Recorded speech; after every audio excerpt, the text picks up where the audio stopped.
using the observations that we've made when we go outside.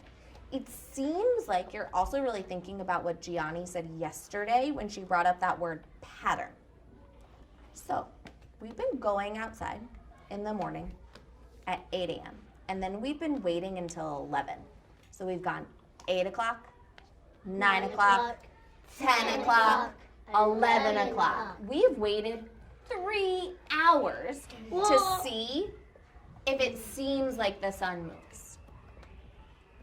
Do you think that every single day a scientist can just go sit outside for 3 hours and watch the sun? No. I wish I could. I wish I could do that too, but we have so much learning and I have so much teaching to do.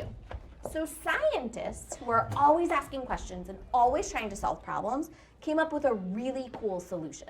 They came up with this solution called a time-lapse video. Say time-lapse video. Time-lapse video. They use something called a time-lapse video when they want to observe something over a long period of time. I was talking to Elijah this morning, and he noticed that the clouds were moving. Did you notice if the clouds are moving quickly or slowly compared to the sun? Fast. Quickly. We can stand outside and we can observe, Ashike, that the clouds are moving really fast. So we can see them move. The sun, though, we had to wait 3 hours to see if it appeared to move. So this time-lapse video is something where they set up a camera, Greg, and they videotape something for a long period of time. Do you think then they sit and they watch a 3-hour video? No. They speed it up just like you can speed up or fast forward a film that you're watching. Not all the time. Sometimes. Seems like Ooh. it's like going along.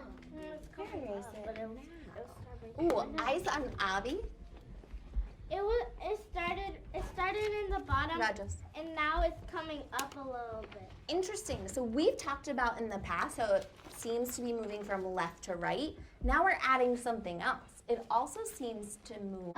I think it is the same because in Boston the sun moves from the left to the right, and in Bristol the sun moves from the left to the right. Ooh, so since we collected data or information from 2 different parts of the world, and we saw a similar or appeared to be a similar movement, Ashike, during that time, then I think that we can say that it does move in the same path every single day since we collected data from 2 different parts of the world. Now I want you to really think about that. And I want you to think about 3 days from now. Not tomorrow, not Sunday, not the end of today. Yeah. I want you to think about where the sun will be during lunch on Monday. The sun's gonna be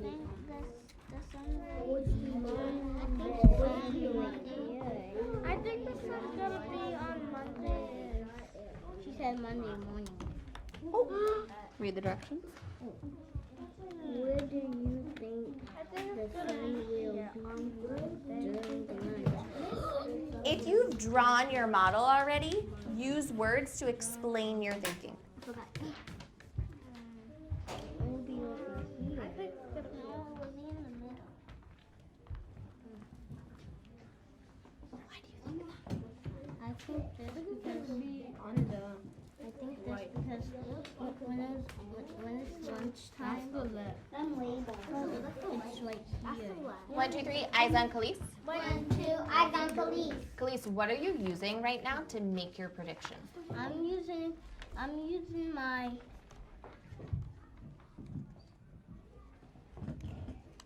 my paper that we use for the sun. Yeah, she's using her model and the data that she's already collected to think like a scientist and to make a prediction. About 30. We've observed the sun in Boston outside. We've observed the sun in Bristol on a time-lapse video. We've noticed that it appears that the sun moves in the same way every day.